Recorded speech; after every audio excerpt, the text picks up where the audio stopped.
अस्सलाम वालेकुम। Kaif 8 audit and insurance. आज इंशाल्लाह हम अपना चैप्टर नंबर 7 जो है वो स्टार्ट करने जा रहे हैं। सब्सटेंटिव प्रोसीजर हमने बहुत बार वर्ड ये यूज़ किया है। थोड़ी सी हमें इसके ऊपर अंडरस्टैंडिंग है लेकिन बहुत ही लिमिटेड लेवल की अभी तक। हमें ये पता है कि दो तरह के टेस्ट हम परफॉर्म करते हैं प्रोसीजर्स की। अगर बात की जाए ऑडिट के तो एक होते हैं जी आपके टेस्ट ऑफ कंट्रोल्स और एक को हम कहते हैं जी सब्सटेंटिव प्रोसीजर्स।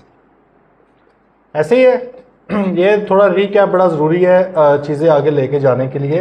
सब्सटेंटिव प्रोसीजर्स हमने कहा कि भाई टीओसीज वहाँ पर परफॉर्म किए जा रहे हैं वेयर कंट्रोल्स एग्जिस्ट, जहाँ पे कंट्रोल्स एग्जिस्ट करते हों, चाहे वो इफ़ेक्टिव हो या ना हो, वही तो देखने के लिए टीओसीज परफॉर्म किए जाते हैं।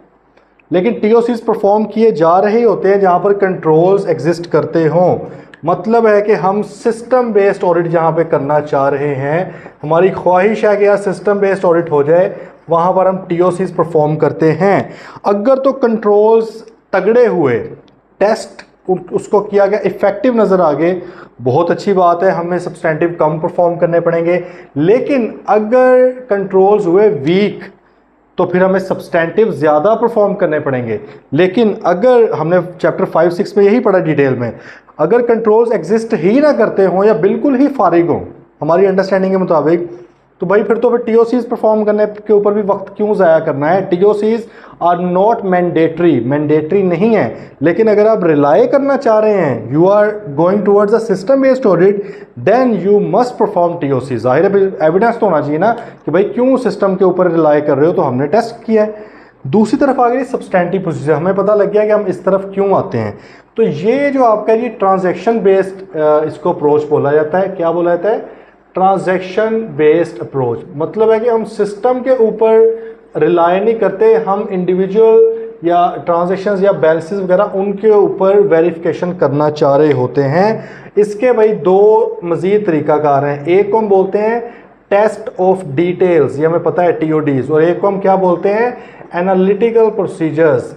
एनालिसिस करते हैं, दिमाग का ज़्यादा इस्तेमाल होता है इसके अंदर। ये सीनियर लेवल के लोग मोस्टली इसको करते हैं। रेशो एनालिसिस करते हैं, इंटरप्रेट करते हैं, वहाँ से कोई आपस में लिंक, कोई कोरोबोरेशन ढूंढने की कोशिश करते हैं, कोई प्लॉजिबल रिलेशनशिप। ये मैं वर्ड वो यूज़ कर रहा हूँ जो आपने यूज़ करने हैं पेपर में। ये मैं आपको इंग्लिश नहीं झाड़ रहा अपनी तरफ से, ये ऑडिट के टेक्निकल जार्गन्स हैं। एग्जामिनर ढूंढ रहा होता है पेपर में आपने कहाँ पे लिखे हैं, यूज़ करने हैं। कोरोबोरेशन का बताया हुआ है आपको। प्लॉजिबल रिलेशन का मतलब क्या होता है कि कोई ऐसा रिलेशन जहाँ पर कोई रैशनल, कोई मतलब है कि हिकमत बन रही हो, समझ आ रहा हो कि यार इन चीज़ों का रिलेशन है। सेल्स का रिसीवेबल के साथ एक प्लॉजिबल रिलेशनशिप है कि भाई सेल्स बढ़ती हैं तो रिसीवेबल लॉजिकली बढ़ने चाहिए, नहीं बढ़ रहे तो या तो वाकई कोई मसला होगा या हो सकता है कोई रीज़न हो तो जस्टिफाई उसको करवाया जाएगा। ठीक है जी। तो ये भाई है तरीकाकार। मतलब है कि एनालिटिकल प्रोसीजर्स भी सब्सटेंटिव प्रोसीजर्स हैं और टेस्ट ऑफ डिटेल्स भी सब्सटेंटिव प्रोसीजर्स हैं। इस अभी चैप्टर के अंदर, चैप्टर 7 के अंदर, पहले तो हम इंट्रोडक्शन टू सब्सटेंटिव प्रोसीजर है, थोड़ा सा उसके बारे में पढ़ेंगे। एग्ज़ाम टेक्निक हमारी क्या होगी इसके बारे में इंतहाई इंपॉर्टेंट है। मैंने आपको बारहा ये बात की है कि 2-3 चीज़ें हैं एग्जामिनर ढूंढ रहा होता है कि स्टूडेंट्स को वो आनी चाहिए, कॉन्सेप्चुअली करनी आनी चाहिए। यकीन करें जो स्टूडेंट्स पास में हुए हैं आप उनसे जाके देखें, उनसे पूछें, उनके इन हवाले से कॉन्सेप्ट इंतहाई तगड़े होंगे। कौन सा? रिस्क असेसमेंट, रिस्क बनाना, रिस्क आइडेंटिफाई करना, रिस्क को नरेट करना, लिखना बहुत बड़ी आर्ट है। इवन फाइनल लेवल तक स्टूडेंट्स को कई बार नहीं आती। आर्ट है ये, ठीक है, ये आनी चाहिए, हमें कॉन्सेप्ट आना चाहिए। कंट्रोल्स बनाना, कंट्रोल से टीओसीज बनाना आर्ट है एक। हमने अच्छा भला उसके ऊपर, उसकी अप्रोच समझने के ऊपर टाइम लगाया। प्लीज़ वेस्ट नहीं करना आप लोगों ने टाइम। आप लोगों के पास प्रैक्टिस क्वेश्चन आ चुके होंगे चैप्टर 5-6 के कंट्रोल्स के। आपने तगड़ी प्रैक्टिस करनी है। पहले कॉन्सेप्ट बनाना है अपना, रिस्क आइडेंटिफाई करने का, मैनेजमेंट बनते हुए रिस्क ढूंढना है, उस रिस्क के अगेंस्ट कंट्रोल ऑब्जेक्टिव बनाना है, कंट्रोल ऑब्जेक्टिव के against controls, internal control activities बनानी है, फिर उन एक्टिविटीज़ को ही सिर्फ टेस्ट करना है और किसी चीज़ को टेस्ट नहीं करना। ऑडिटर का जो काम हो जाएगा, बड़ा ज़रूरी है। देन अगली इंपॉर्टेंट बात, सब्सटेंटिव प्रोसीजर बनाना इंतहाई ज़रूरी है भाई। ये चीज़ आपकी फाइनल लेवल तक पीछा नहीं छोड़ेगी।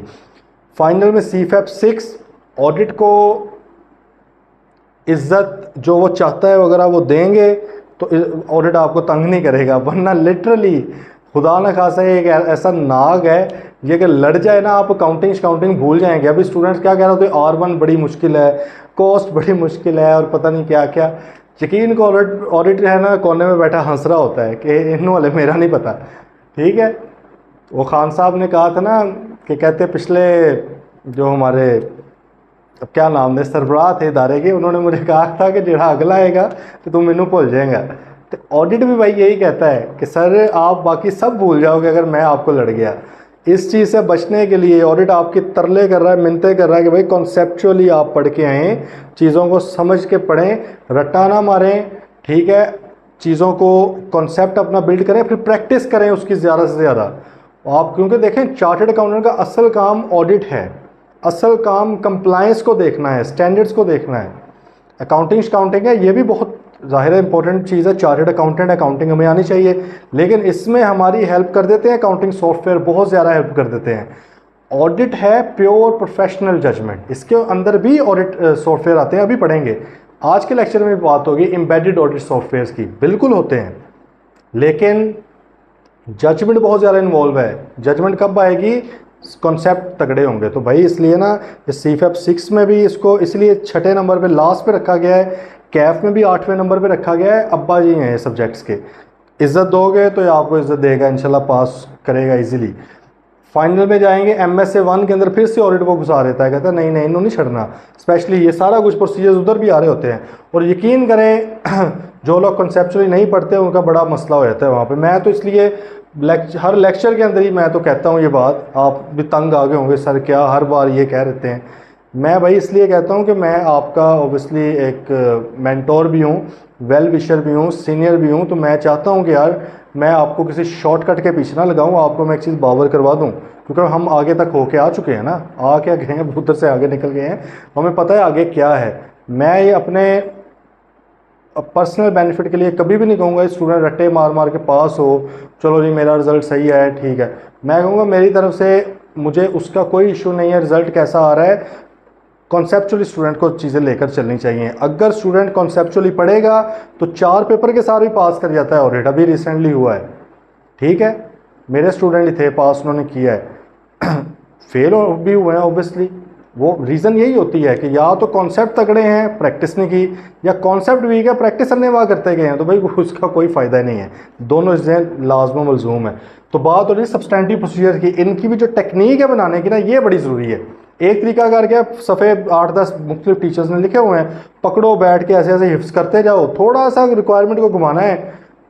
अब देखें मैं अब इसको ना नेगेटिवली नहीं लेना प्लीज़। देखें अगेन बात वो है कि इस बात पे जोर देने का मकसद, आप लोगों को गाइड करने का मकसद यही है कि यार आप इसको बात को समझें। देखें ICAP का अगर रिज़ल्ट आता है 23-24%, मतलब कोई 75% लोग अगर फेल हो रहे हैं एक सब्जेक्ट के अंदर, या 60% या 65% लोग फेल हो रहे हैं, तो उसमें ऑब्वियसली मेजॉरिटी स्टूडेंट्स फिर वही होंगे ना जो मेजॉरिटी जो बहुत ज़्यादा फेमस टीचर्स हैं उनसे पढ़ रहे हैं। ठीक है, अब इसमें मैं ये नहीं कह रहा कि टीचर का कसूर है सारा, नहीं नहीं, मैं किसी टीचर का नेम भी नहीं ले रहा, बड़े वो माशाल्लाह ज़ाहिर एक्सपीरियंस टीचर हैं, सारा कुछ है। बात पता है कहाँ पे आती, बात ये आती है कि रिज़ल्ट ज़्यादातर क्यों ख़राब उनका होता है, हमें सिर्फ नज़र आते हैं कुछ मेडल्स या ये वो, क्योंकि अब ये बात मैं जो कर रहा हूँ शायद किसी के दिल को बुरी लगे, लेकिन मेरे ख्याल में ना इस जगह पे होते हुए मेरा फ़र्ज़ बनता है कि आपको मैं ये वाली साइड बताऊं कि आप उन लोगों को भी देखें वो क्यों फेल हो जाते हैं। क्योंकि शायद वो यही होता है कि कुछ पेजेस हैं लिए हुए हैं, उनको रट्टे मारते रहते हैं, कुछ क्लिक करके मोस्टली क्लिक नहीं कर पाते, क्योंकि this is not the right approach. यार आपको एग्जामिनर ये कह नहीं रहा कि आप इस अप्रोच के मुताबिक चले, वो बेचारा आपको बताने तरीके बता रहा होता है कि आपने किस तरह करना है। रिस्क असेसमेंट का तरीका बताया, उसमें कंट्रोल्स बनाने के बच्चों की तरह आपको सिखाया कि कंट्रोल्स किस तरह बनाने हैं, अब वो सब्सटेंटिव भी बताने जा रहा है आपको। मैं इसलिए 5-7 मिनट अपनी एनर्जी इस बार पे लगा रहा हूँ। जिसने नहीं करना वो बेशक ना करे, लेकिन कम अज़ कम मैंने अपना फ़र्ज़ निभाना है कि भाई मैंने आप लोगों को बात ये वाली बताई थी। आप कभी ऊपर इंशाल्लाह जब CFAP 6 या MSA 1 में भी जाएंगे आपको याद आएगा कि एक बंदे ने हमें उस वक्त भी कहा था अब तो नहीं हमारा गुजारा हो पा रहा बिल्कुल ही, ठीक है। तो भाई प्लीज़ अभी से इस अप्रोच पे मुताबिक चल पड़े। अच्छा जी, अब हम पढ़ रहे होंगे जी कि हमने सब्सटेंटिव प्रोसीजर्स किस तरह से बनाने हैं, इनको देखेंगे। इस चैप्टर के अंदर एनालिटिकल प्रोसीजर्स के ऊपर डिटेल में हम डिस्कशन करेंगे। आइज़ा 520 है जी इसका, उसको इंशाल्लाह देखेंगे। तो गुरु हो जाए, शुरू करते हैं जी हम अपना start. Role of substantive procedure, पहले उसने देखे आते ही आपको एग्जाम टेक्निक बताई है, devising test of details, test of details बनाने की। ये फिलहाल अभी हम नहीं पढ़ेंगे ये, क्योंकि आज मतलब कि जो इस चैप्टर में रेलेवेंट एनालिटिकल प्रोसीजर है, टेस्ट ऑफ डिटेल्स वो स्टार्ट कर रहा है अगले चैप्टर से, चैप्टर नंबर 8 से। तो TODs हैं जो जब स्टार्ट ही 8वें चैप्टर से हो रहे हैं, तो 7वें में पढ़ने का तुक नहीं बनता। जब वो 8वां स्टार्ट करेंगे ना, उससे पहले हम टेक्निक पढ़ेंगे, पहले तसल्ली से मैं आपको समझाऊंगा। और जो मैंने आपको बातें किसी दौर में कही थी याद रखने की, क्या क्या याद रखने का कहा था स्पेसिफिकली, मैंने कहा था एजर्शंस काउंटिंग की तरह याद हो, 1 2 3 4 5 6, जितनी स्पीड में आपने ये बोला इस तरह एजर्शंस याद होनी चाहिए, वरना मसाइल पैदा, अब वो वक्त आएगा जब मसाइल पैदा होंगे। इसलिए कल परसों तक वो स्टार्ट है ना चैप्टर 8, अभी भी याद कर लें भाई उसको। और इसी स्पीड में आपको मतलब कि बिल्कुल फिंगर टिप्स पे होना चाहिए, ना सिर्फ फिंगर टिप्स पे होने चाहिए नाम उनके, उनका असल मकसद है उसका कॉन्सेप्ट पता हो, क्लासिफिकेशन का मतलब क्या है, कट ऑफ का मतलब क्या है, प्रेजेंटेशन का मतलब क्या है, एग्जिस्टेंस क्या है, एक्यूरेसी क्या है, कंप्लीटनेस क्या है, राइट्स एंड ऑब्लिगेशंस क्या है। भाई ये आपको क्रिस्टल क्लियर होना चाहिए, वरना आप सवाल ही नहीं पैदा होता कि आप सब्सटेंटिव प्रोसीजर बना लें। ये मैं अभी बता रहा हूँ। तो आगे लेक्चर सुनने से पहले बेहतर है कि उनको पक्का करके आएँ, ठीक है। एक वो चीज़, दूसरे नंबर पे 7 प्रोसीजर्स, 7 प्रोसीजर्स आइज़ा 500 में जो पढ़े थे, ऑडिट एविडेंस, मैंने आपको कहा था लिखवाए भी थे होपफुली, इंतहाई ज़रूरी है। अब वो वक्त आ गया है कि उसके बगैर गुजारा ही नहीं है। ये 2 चीज़ें कम अज़ कम आपको आनी चाहिए, कम अज़ कम। बाकी आपको ओबियसली कंट्रोल्स की अंडरस्टैंडिंग होनी चाहिए, क्योंकि वो भी रेलेवेंट हो रही होगी। आपको रिस्क असेसमेंट की अंडरस्टैंडिंग होनी चाहिए, क्योंकि वो भी रेलेवेंट है, सारा कुछ ही है। लेकिन 2 चीज़ें इंतहाई इंपॉर्टेंट है, क्योंकि हमने असर्शन वाइज टेस्टिंग करनी होती है। हम जो सब्सटेंटिव प्रोसीजर परफॉर्म कर रहे होंगे, हम असर्शन वाइज टेस्टिंग कर रहे होंगे। असर्शन ही नहीं पता तो फिर प्रोसीजर कितों लगना है। 7 प्रोसीजर, उन्हीं में से इंशाल्लाह ढूंढ के आपको मैं लगवाऊंगा और आप लगाएंगे, खुद आप वो करेंगे, ठीक है। असर्शंस हैं वो रेलेवेंट आपने ढूंढनी है। बात आई समझ? चलें जी। तो ये हम जो है ना इसका, ये उस वक्त देखेंगे। फिलहाल हमें पता है कि भाई 2 तरह के होते हैं, ठीक है। आपके अब इसमें वो थोड़ा सा जो ऑडिट सॉफ्टवेयर्स की बात कर रहा है वो हम देख लेते हैं। वो कहता है कि आप लोग जो प्रोसीजर्स परफॉर्म करते हो वो आप, यार वैसे ये वाली बात भी मेरे ख्याल में ना सब्सटेंटिव जब स्टार्ट होंगे ना उस वक्त कर लेंगे, ठीक है। क्योंकि इसके अंदर भी असर्शन वाइज टेस्टिंग हो रही होगी, ऑडिट सॉफ्टवेयर की के यूजेज वगैरह के ऊपर बात हो रही है। तो ये ना फिर कल ही करेंगे जब हम अगला स्टार्ट करेंगे, ठीक है। अभी हम सीधा आ जाते हैं जी आइज़ा 520 के ऊपर, एनालिटिकल प्रोसीजर्स के ऊपर। बात समझिए मेरी, टेस्ट और डिटेल को हम प्रॉपरली स्टार्ट करेंगे, उसके अंदर हम इसकी एग्जाम टेक्निक भी पढ़ लेंगे और ऑडिट सॉफ्टवेयर का क्या कमाल शमाल है वो भी सारा देख लेंगे। फिलहाल जी एनालिटिकल प्रोसीजर्स, उसको हम देखने लगे हैं। आइज़ा 520 है जी आपका, ठीक है। इसको इंशाल्लाह अभी हम डिस्कस करते हैं।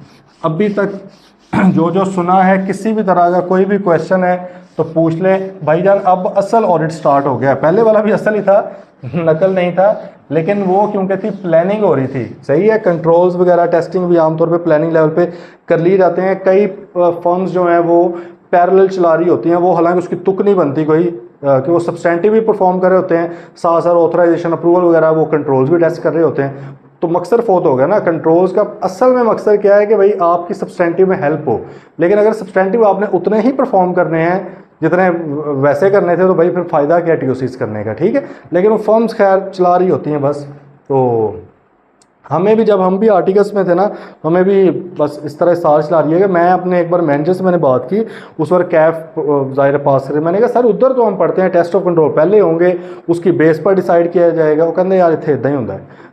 तो फिर उसने भी जो आजकल वो बात है कि किताबों का जहाँ और है बाबों का जहाँ और है, तो वो बाबों का जहान और ही था कोई, ठीक है। तो लेकिन हम ऑब्वियसली बेस्ट प्रैक्टिसेस हैं वो पढ़ने लगे हैं।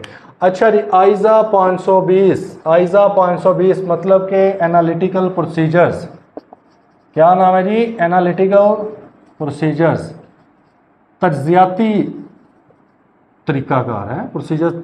इस प्रोसीजर का तरीकाकार क्यों कहते हैं, उर्दू इसकी क्या होगी? एनालिटिकल, जहाँ पे आपने अपना थोड़ा सा एनालिसिस करना है, दिमाग इस्तेमाल करना है भाई। तो analytical procedure is part of substantive procedures. तो भाई उसको हम देखते हैं। यूजिंग एनालिटिकल प्रोसीजर, वो कहता है analytical procedure were referred to earlier as one of the procedure for generating audit evidence. वो कहता है कि जब आपने आइजा 500 पढ़ा था उसके अंदर भी हमने कहा था कि उन 7 प्रोसीजर में से एक एनालिटिकल प्रोसीजर है। याद है कि नहीं है याद? देखिए उस वक्त भी, और मैंने वहाँ पे आपको बताया भी था कि इन 7 में अलग से क्यों बताया हुआ है। जब यहाँ पर भी वो कह रहा है कि सब्सटेंटिव का पार्ट है तो फिर उन 7 में क्यों लिख रहा है? क्योंकि वो वाले 7 के 7 जो हैं वो TOCs के ऊपर भी लग सकते हैं। अगर वो एनालिटिकल वहाँ पे ना लिखता तो आप TOCs के अंदर एनालिटिकल प्रोसीजर परफॉर्म ना कर पाते, इसलिए उसने उधर अलग से भी लिख दिया है कि यार आप अगर TOC के ऊपर भी एनालिटिकल देखना चाहो तो वो भी देख लो। और इधर भी उसने स्पेसिफिकली इज्जत इसको बख्श दी है कि भाई ये सब्सटेंटिव का पार्ट भी है। ओके, अच्छा जी। Analytical procedure must be used, कब यूज करने चाहिए? At the audit planning stage. एक तो प्लानिंग स्टेज पर आप इसको करें इस्तेमाल, ठीक है, और एक आप उसको करें जब ओवरऑल कंक्लूजन आपने फॉर्म करना हो। ये हमने पहले भी बात की थी। जब प्लानिंग स्टेज है उस वक्त भी रेशो एनालिसिस वगैरह करते हैं। रिस्क असेसमेंट के टाइम पे आप देखते हैं आप अपनी रेशोज निकालते हैं, इंटरप्रिटेशन वगैरह करते हैं, भाई पता लगे कि कौन कौन से रिस्क एग्जिस्ट करते हैं, फिर उनके ऊपर उसी हिसाब से आप प्रोसीजर्स परफॉर्म करवाते हैं, ठीक है। देन एक दूसरी बात है कि जब आपने ओवरऑल कंक्लूजन एंड हो गया, ऑडिट फाइनल आ गया, उसको बोला है था फाइनल एनालिटिकल प्रोसीजर, लिख भी लें आगे ब्रैकेट पे, ओवरऑल कंक्लूजन वाली बात पे फाइनल एनालिटिकल प्रोसीजर, वहां पर भी आप परफॉर्म करते हो कि यार जो पहले मैंने एनालिटिकल प्रोसीजर बनाए थे, जो मैंने पहले रेशो एनालिसिस किए थे, जो मेरी पहले एक्सपेक्टेशन थी, जो मेरे रिजल्ट्स निकले थे, क्या अभी भी वही हैं या चेंज हुए हैं चीज़ें? अगर ऑब्वियसली मोस्टली चेंज होती हैं बड़ी कंपनीज में, एडजस्टिंग एंट्रीज चलती हैं, पूरी की पूरी रेशोज हिल जाती हैं, क्लासिफिकेशन ऊपर नीचे होती है, फिगर्स चेंज हो जाती हैं, बड़ा कुछ होता है। अब आपने दोबारा देखना है यार ये जो बीच में चेंज आई है क्या ये मेरी समझ में आ रही है, ठीक है, ये सारा कुछ है जो इसके ऊपर मैंने एविडेंस लिया हुआ है, बात आइए समझ, इसलिए एंड पे भी करना है। The auditor shall design and perform analytical procedure. Design and perform से मतलब हमने खुद ही डिसाइड करना है किस तरह का प्रोसीजर बनाना है और परफॉर्म करना है। Near the end of audit that assist the auditor when forming an overall conclusion, ठीक है। The results of such analytical procedures may identify a previously unrecognized risk or material misstatement। वो कहता है हो सकता है कि जब आप फाइनल लेवल पर दोबारा प्रोसीजर परफॉर्म करें तो आपके पास कोई नया रिजल्ट आ जाए जिससे आपको पता लगे कि यार ये फलां चीज़ को मैंने पहले कंसीडर ही नहीं किया था। जब आइजा 315 के मुताबिक मैं अंडरस्टैंडिंग ले रहा था, रिस्क असेसमेंट कर रहा था, मैं ये वाली चीज़ करना भूल गया था क्योंकि at planning stage I had limited information थी मेरे पास। अब तो मैं पूरे का पूरा ऑडिट करके बैठ गया हूँ, अब मेरे पास बड़ी इन्फॉर्मेशन आई होगी और चीज़ों के बारे में भी नॉलेज होगा। हो सकता है कि मेरे पास कोई ऐसी रेशो निकल आए, कोई ऐसी इन्फॉर्मेशन निकल आए, कोई मैं ऐसा एनालिसिस कर लूँगा, मैं कहूँ यार मुझे अपनी रिस्क असेसमेंट को अभी भी रिवाइज कर लेना चाहिए, ठीक है। तो आप इस टाइम पे भी रिवाइज कर सकते हैं, ठीक है। एनालिटिकल प्रोसीजर में ऑल्सो भी use as a substantive procedure. उसने कहा सब्सटेंटिव के तौर पे भी आप इसको यूज कर सकते हैं ड्यूरिंग दी ऑडिट। अभी तो उसने कहा था ना प्लानिंग और फाइनल लेवल पे करो, अब वो कह रहा है कि ड्यूरिंग दी ऑडिट, मतलब कि सब्सटेंटिव जब आपने कर रहे हो ना, वो जाहिर है ड्यूरिंग दी ऑडिट ही कर रहे होते हैं ना, उस वक्त भी आप साथ साथ एनालिटिकल प्रोसीजर परफॉर्म कर सकते हो, ठीक है जी। आइजा 520 is concerned with the second 2 stages using analytical procedure in the overall review and as substantive procedure। वो कहते हैं आइजा 520 जो है ना, ये प्लानिंग के ऊपर ज़्यादा बात नहीं कर रहा, ये अगले 2 फेजेस पे बात कर रहा है। कौन से? सब्सटेंटिव के तौर पे इसको इस्तेमाल करना और फाइनल लेवल पे इस्तेमाल करना। बात आई समझ?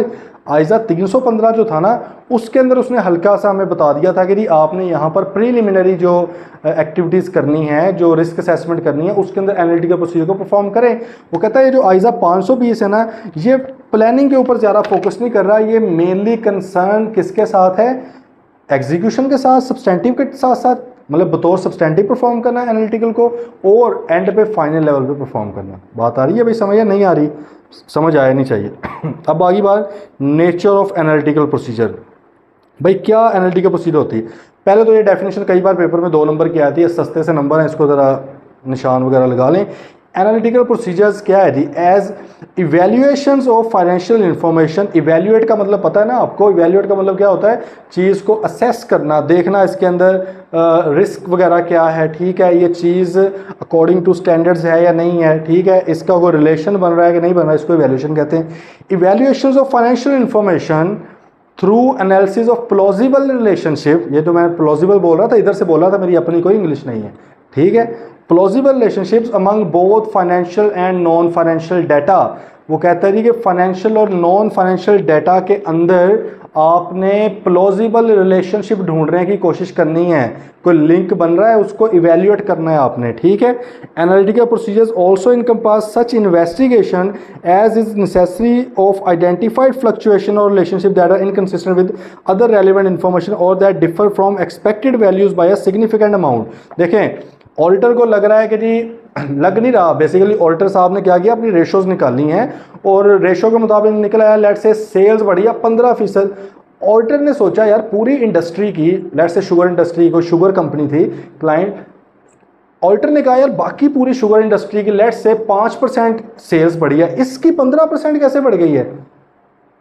हो सकता है सही बढ़ी हो, इसकी ज़्यादा बिकी हो, लेकिन इन्वेस्टिगेट तो करो ना भाई, उसको फ्लक्चुएशन जो आई है इस तरह की उसको देखो तो सही ना। हम एक्सपेक्ट कर रहे थे 5% ही होनी चाहिए, इधर भी 6 हो जाएगी, 5.5 हो जाएगी, 5.25 हो जाएगी, ये 15% कैसे होगी है? देखो भाई इसको।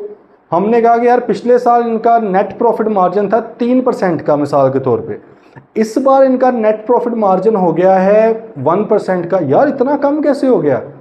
उधर से कह रहे हैं हमारी सेल बढ़ गई है 15%, इधर से कह रहे हैं कि नेट प्रॉफिट मार्जिन 3 से कम हो गया 1% आ गया। हमें तो नहीं समझ आ रही भाई, इन्वेस्टिगेट करो इसको, आगे समझ चले।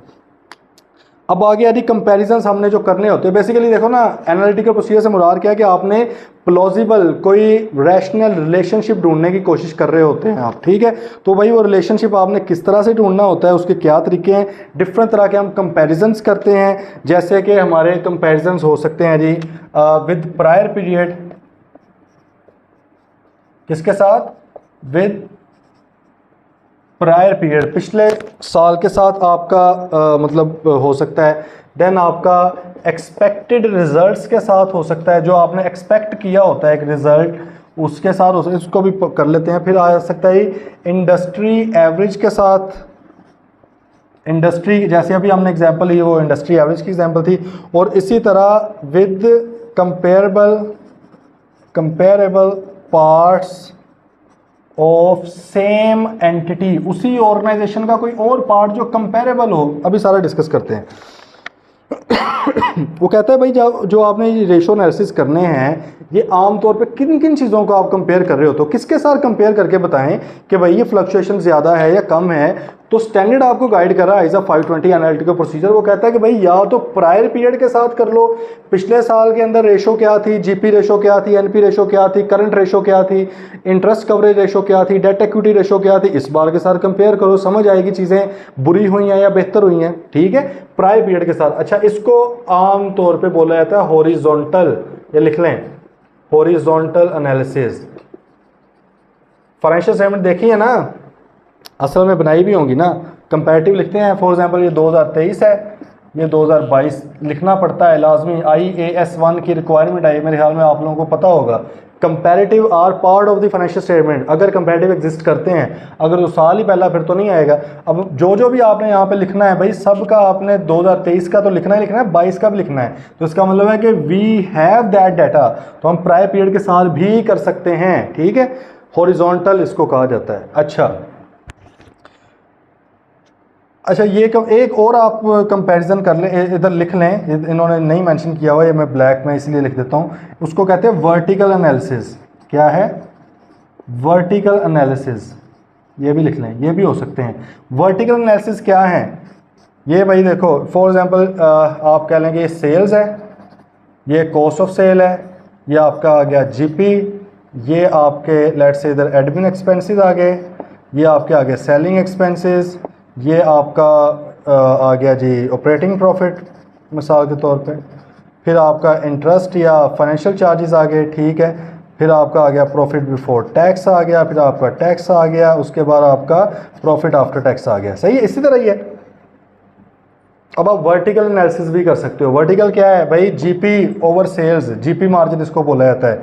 मतलब है कि gross profit divided by sales करके देखो भाई क्या है, एडमिन डिवाइडेड बाय सेल्स करके देखो, सेलिंग डिवाइडेड बाय सेल्स करके देखो, ऑपरेटिंग डिवाइडेड बाय सेल्स करके देखो, इसको बोला जाता है वर्टिकल, जब उसी लाइन के अंदर ही आपने करने हो। इस तरह बैलेंस शीट में आप जाएंगे, करंट रेशो, वो वर्टिकल एनालिसिस ही होते हैं ना, वर्टिकल ही होते हैं ना। इस तरह कर लिए, अब इसको कंपेयर कर लिया पिछले साल के साथ, तो वर्टिकल भी हो गए, हॉरिजॉन्टल भी हो गए। वर्टिकल कर लिया, अब इसको कंपेयर कर लो इंडस्ट्री एवरेज के साथ, तो ये मतलब है कि इकट्ठे भी हो सकते हैं। आगे बात समझ। एक्सपेक्टेड रिजल्ट्स, एक्सपेक्टेड रिजल्ट्स का मतलब है कि अगेंस्ट एस्टिमेट्स या बजट्स। भाई एंटिटी ने कोई ना कोई एस्टिमेट बनाए होंगे, आम जो बड़ी एंटिटीज़ हैं, लिस्टेड कंपनीज हैं, एमएनसीज हैं, वो एस्टिमेट्स या बजट्स ज़रूर बनाती हैं, फोरकास्टिंग ज़रूर की होती है। भाई अरबों का काम होता है, करोड़ों का काम होता है, वो प्रॉपर वे में लेकर चल रहे होते हैं, ठीक है। तो वो क्या करते हैं, एस्टिमेट्स या बजट्स बना के बैठे होते हैं। तो यार उसके अगेंस्ट देखो, इससे आपको एक और चीज़ के ऊपर भी एविडेंस मिल सकता है। याद करें, हमने एक बात की थी अकाउंटिंग एस्टिमेट्स, अकाउंटिंग एस्टिमेट्स की बात की थी, आइजा 540 अकाउंटिंग एस्टिमेट्स।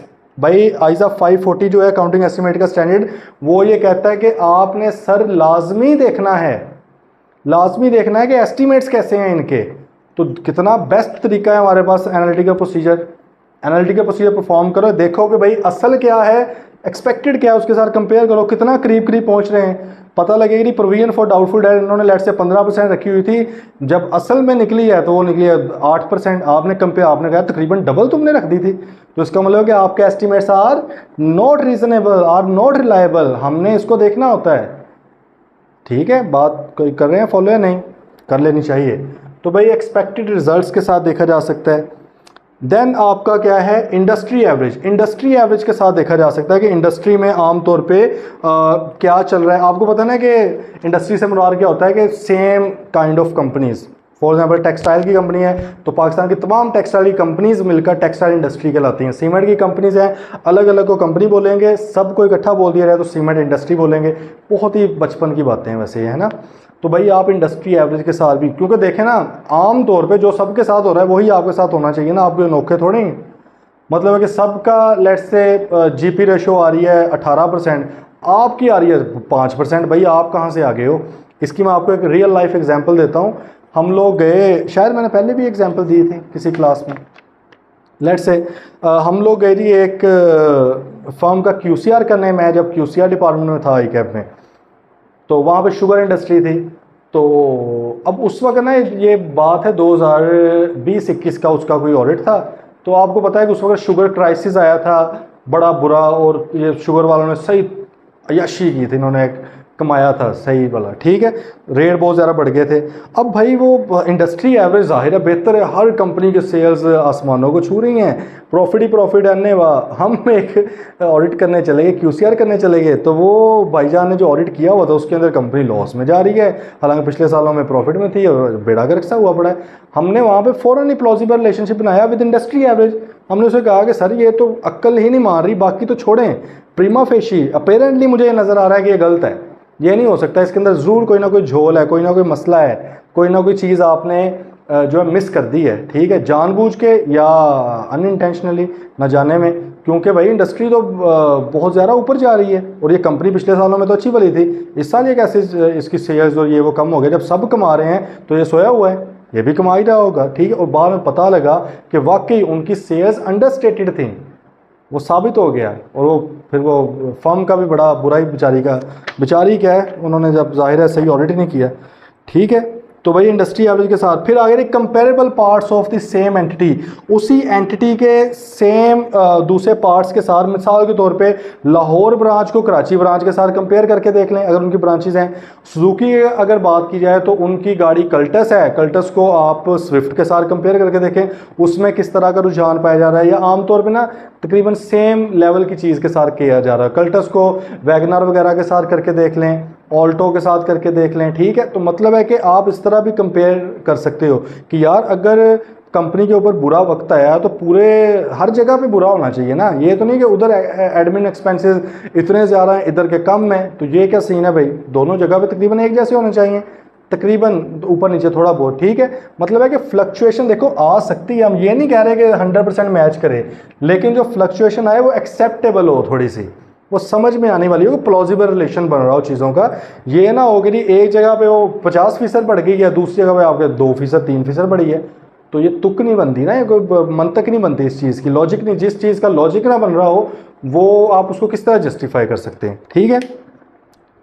अब आ गया the analytical procedures and the exam. Oh my god, what a heading. कहते हैं एग्ज़ाम के अंदर क्या होगा। देखें फिर से आई कैप आपको सिखाना चाह रहा है। वो कहता है पुत्र रट्टा मार के नहीं आना, रट्टे नहीं मार के आए इंडस्ट्री एवरेज के साथ, ये वो कहते हैं समझना है। मैंने आपको सिनेरियो बताना है पेपर में, आपने वो केस स्टडी को वहाँ पे सॉल्व करना है। तो वो कब होगी, जब आइडिया होगा। एन एग्जाम क्वेश्चन में ask you to carry out analytical procedure for an entity described in a small case study. The purpose of such a question will be to test your ability to. वो कहता है आपकी ability को test करना चाह रहे हैं, तो एबिलिटी हैगी नहीं तो टेस्ट ही करना है, ठीक है। Ability to identify unusual features in the draft financial statements of a client entity. कहता है वो चाह रहा है कि भाई आपको अनयूजुअल फीचर्स, अनयूजुअल चीज़ें नज़र आएँ। जैसे देखें ना, आपको आ जाएंगे इंशाल्लाह अगर आप अप्रोच के मुताबिक चलेंगे, कॉन्सेप्चुअली चलेंगे, दिमाग खोल कर, स्केप्टिकल माइंड होकर, क्वेश्चनिंग माइंड होकर आप जाएंगे ना। ऑल्टर होता है ना, वो हर चीज़ पे ही देख रहा होता है। मैं आपको एक मिसाल एक और देता हूँ रेलेवेंट। अभी कुछ टाइम पहले ना एक ISO का पता है ना, इंटरनेशनल स्टैंडर्ड ऑर्गेनाइजेशन, वो डिफरेंट तरह के इंटरनेशनल स्टैंडर्ड्स असाइन करते हैं आपको प्रॉपर ऑडिट करके। उनका ऑडिट फाइनेंशियल नहीं होता, उनका कंप्लायंस वगैरह का होता है। मिसाल के तौर पे अभी एक हमारा क्लाइंट था, तो उसने हमें कहा कि जी आप ये वाला भी करवा दें। हमने कहा चलो जी करवा देते हैं, हालांकि हमारा तो वो काम नहीं है। तो हमारा एक और क्लाइंट है वो ISO की सर्विसेज वगैरह देता है, तो हमने उसको सारा इन्वॉल्व किया और उसको हम इंगेज करके ले गए। अब वहाँ पर जो बंदे को हम लेकर गए हैं वो हर चीज़ को स्केप्टिकल हो गया था, मैं साइको हो गया ठीक है। वो फॉर एग्जांपल गया है, कहता है यार इधर एग्जिट का निशान लगा हुआ है, इधर एग्जिट का निशान, ये नॉन कंप्लायंस है, ठीक है।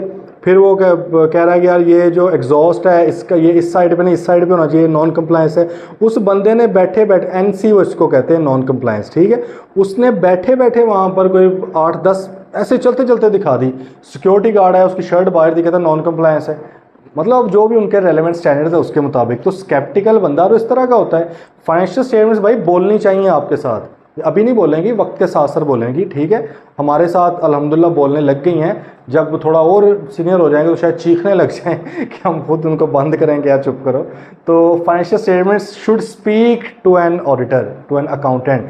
जैसे वो शुएब अख्तर कहता है ना कि बॉल जो है वो बोलनी चाहिए, बात करनी चाहिए आपके साथ, फिर बॉलर सही माना है। तो उसके हाथ में बच्चों की तरह बॉल उसकी। तो भाई हमारा दिन रात काम ही फाइनेंशियल स्टेटमेंट्स के साथ है। आप इसी के साथ ही आपका रोजी रोटी लगी हुई है, तो आप इतना एक्सपर्ट हो जाना चाहिए। वो यही कह रहा है कि आप फाइनेंशियल स्टेटमेंट्स को देखो, आपको नज़र आ रहा है यार ये सेल्स आपकी बढ़ रही है, रिसीवेबल कम हो रहे हैं, यार ये क्या है, लोन आपने लिया हुआ है, इंटरेस्ट कम क्यों हो जा रहा है। इंटरेस्ट भी ऑब्वियसली बढ़ना चाहिए। परचेजेस आपने लिए हैं, पेबल्स आपके उधर के उधर ही स्टैंड कर रहे हैं, टर्नओवर डेज वगैरह पड़े होंगे कभी, ये सारा कुछ डिस्कस करेंगे, ठीक है।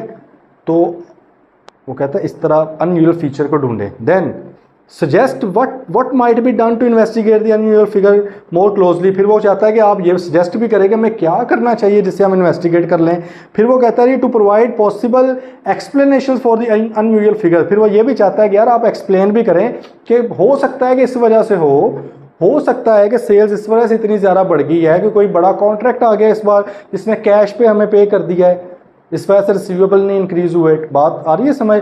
तो आपने उसको एक्सप्लेन भी करना है। वो कहता है कि इस तरह से क्वेश्चन, देखो एक ही क्वेश्चन में तीनों चीज़ें तो नहीं आएंगी क्योंकि तीनों चीज़ें डिफरेंट है ना। पहले आप उसको कह रहे हो अनयूजुअल फीचर ढूंढो, दूसरे नंबर पे बताओ कि इन्वेस्टिगेट किस तरह करना, तीसरे नंबर पे खुद ही बताने लग जाओ कि भाई मसला क्या हो सकता है इसके अंदर। नहीं, ये जो दूसरी दो बातें हैं ना वो कभी एक आएगी कभी दूसरी आएगी, ठीक है।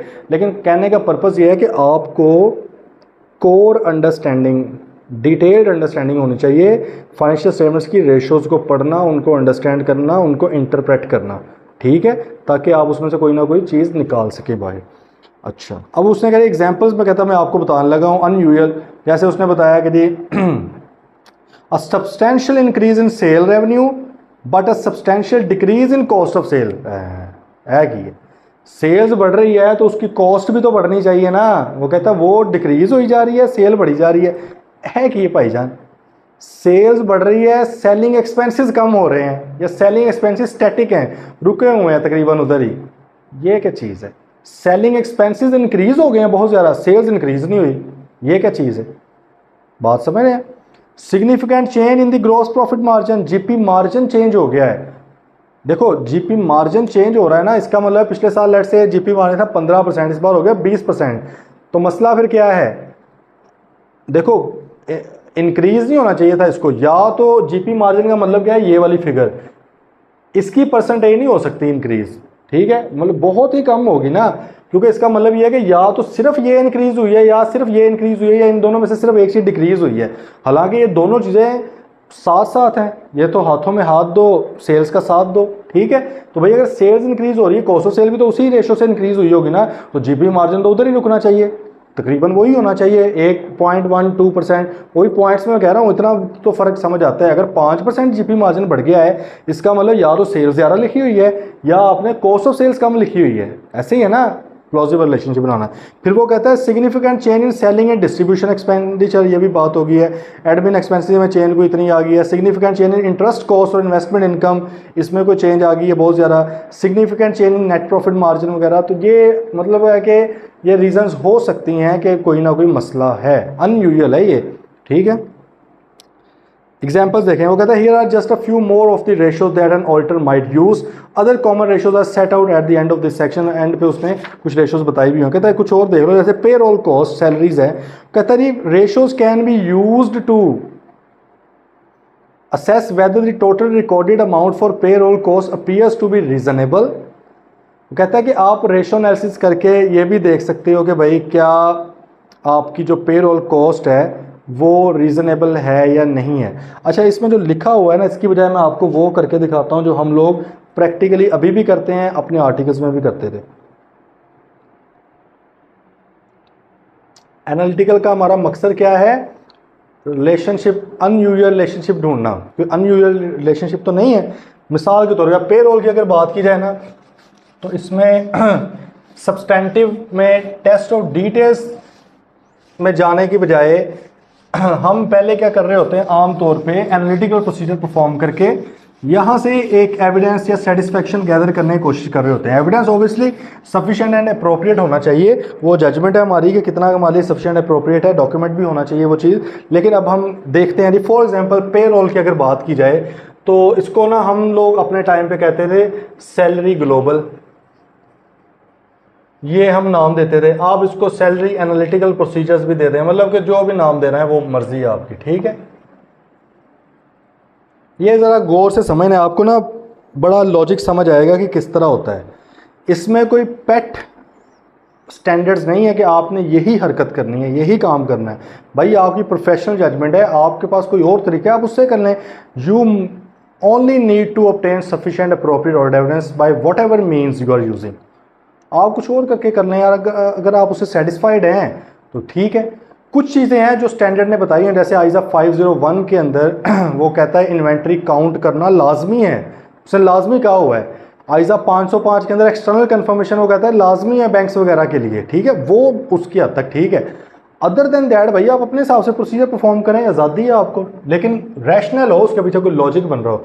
अच्छा, मिसाल के तौर पर सैलरी हमने देखनी है कि यार ये जो सैलरी इधर इनके फाइनेंशियल स्टेटमेंट्स में लिखी हुई है वो सही है कि नहीं है, ठीक है। हमने कहा कि यार हम बजाय इसके कि सैलरी शीट्स निकलवाएं, एक एक बंदे को वेरीफाई करें, उसकी फाइलें देखें, बैंक में पेमेंट्स देखें उसकी, सही है, टेस्ट और डिटेल्स परफॉर्म करें, मजदूरी करें, क्यों ना थोड़ा सा अकल का इस्तेमाल करें। हमने क्या किया, हमने फॉर एग्जाम्पल ये बनाना था फॉर द ईयर जून 2023, अभी लास्ट यही एंड हुआ ना, हमने ना इसके लिए बनाना था। हमने कहा चलो बनाते हैं। हमने क्या किया, हमने कहा कि भाईजान क्लाइंट साहब आप ज़रा ये बताएं क्या डॉक्यूमेंट दें, बेसिकली हर चीज़ का डॉक्यूमेंट लेना है। जून 2022 की सैलरी वो तो बता दें, जाहिर है डॉक्यूमेंट था। हमने फॉर एग्जाम्पल उसमें से देख कर को लिख दिया, लेट से अगर ये रुपीज़ इन मिलियन में लिख देता हूँ, मैं मिसाल ले रहा हूँ, ठीक है। हमने भाई यहाँ पर लिख दिया कि लेट से 100 मिलियन थी वो वाली सैलरी।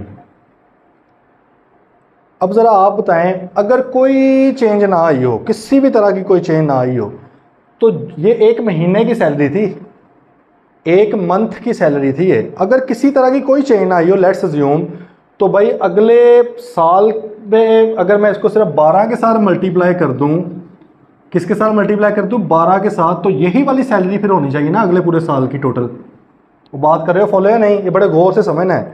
उसने कहा कि भाई अगर मेरी एक महीने की सैलरी 100 रुपया है, जून 2022 लास्ट ईयर का क्लोजिंग मंथ, अगर उसकी सैलरी 100 मिलियन थी, और इसमें किसी तरह की, अगर मैं अज्यूम कर रहा हूँ, अभी मैं चेंजेस लाऊंगा अभी इसके अंदर, लेकिन मैं अज्यूम कर रहा हूँ कोई तब्दीली नहीं आई, कोई बंदा अभी छोड़ के नहीं गया, ऐड नहीं हुआ, कुछ भी नहीं हुआ इस हद तक, अभी मैं उनको करूँगा, लेकिन इस हद तक तो फिर मैं क्या अज्यूम कर सकता हूँ कि यार वो पिछले जून वाली सैलरी ही अब भी 12 महीने मिल रही होगी तो 1200 बन गया, लॉजिक है।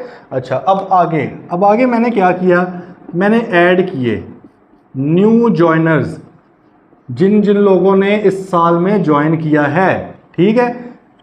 अब वो उसकी पूरी लिस्ट होगी, वो सारा कुछ सॉफ्ट में डाटा मौजूद होता है, आप इजीली वहाँ से इनकॉर्पोरेट कर सकते हैं। मिसाल के तौर पे मैंने ये देखा कि यार 3 बंदों ने ज्वाइन किया था इसको, लेट्स से अगर मैं यहाँ पे लिख दूँ तो अगस्त 2022 में 3 लोगों ने ज्वाइन किया था, तो भाई अगस्त 2022 की सैलरी और अगले कितने होगी, तकरीबन 11 महीनों की सैलरी बन गई ना। इसका मतलब है कि इस बंदे ने 3 बंदों ने 11 मंथ की सैलरी ली है।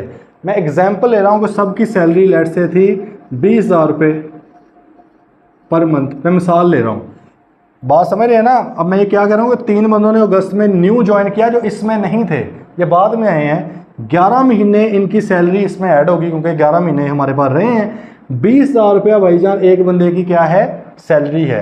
तो इसका जब मैंने टोटल किया तो ये कितना तकरीबन बन गया, ये आपका लेट्स से कुछ 6,60,000 रुपया मेरे ख्याल में, हम मिलियंस में लिख रहे हैं तो फॉर एग्जांपल आपका 0.660 तकरीबन इतना बन गया, ठीक है। इसको वैसे ज़्यादा करना है तो हम इसमें लेट्स से 2 लाख रुपया डाल देते हैं, बहुत बड़ी कंपनी है, तो ये आपका अब कितना हो जाएगा 6.6 मिलियन, इतना बन गया।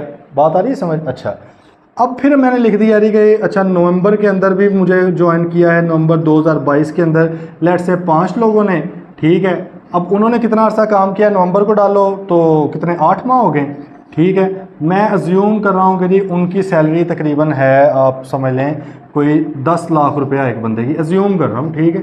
कितनी सैलरी है, 1 मिलियन पर पर्सन, ये कितनी होगी भाई 80 लाख, और ये तकरीबन आपका 40 मिलियन मेरे ख्याल में बन गया, मिसाल ही ले रहे हैं, ठीक है। और इसी तरह मैंने लिखा कि जनवरी में लेट्स से 2022 के अंदर, क्योंकि इसी साल के अंदर आ रही हैं चीज़ें, जुलाई 2022 से जून 2023 इसी साल का, मैंने कहा एक बंदे ने और ज्वाइन किया है और उसने कितने महीने फिर काम किया, जनवरी में ज्वाइन किया तो 6 मंथ हो गए, ठीक है। और इसकी सैलरी कितनी है, मैं अज्यूम कर रहा हूँ कि इसकी जी 2 मिलियन सैलरी थी, कोई बहुत बड़ा तगड़ा बंदा था, तो लो जी इसने तकरीबन 12 मिलियन जो है इसको मिला है। अच्छा अब इसी तरह कर आगे मैंने सारे जॉइनर्स डाल लिए। अब मैं आ रहा हूँ जी लेस कर रहा हूँ इसमें से बेसिकली इसमें ऐड कर दिए जो पहले नहीं थे, इसमें से लेस कर रहा हूँ जो पहले थे अब नहीं है। मतलब है कि लीवर्स जो कंपनी को छोड़ के जा चुके हैं, जाहिर है उनको निकाल देना चाहिए ना उसमें से, बात समझ रहे हैं। ये वो बंदे हैं जो इस 1200 के अंदर मौजूद हैं, क्योंकि 1200 मैंने क्या लिया है जून की बेस पर, लेकिन अब ये बंदे जून 2022 की सैलरी शीट में तो मौजूद थे, अब ये मौजूद नहीं है, तो इन्होंने भी वक्तन फ़वक्तन छोड़ते गए। मिसाल के तौर पे जी कोई लोग हैं वो सितंबर 22 के अंदर छोड़ गए, ठीक है, वो लेट से 5 बंदे छोड़ के गए हैं, ठीक है, तो कितने महीने, तकरीबन जुलाई अगस्त छोड़ दो 10 माह ये लोग रहे हैं, ठीक, इन्होंने छोड़ दिया कंपनी को 10 माह के लिए, ठीक है। और इनकी भी लेट से एक बंदे की सैलरी है 1 मिलियन है फॉर एग्जांपल, ठीक है।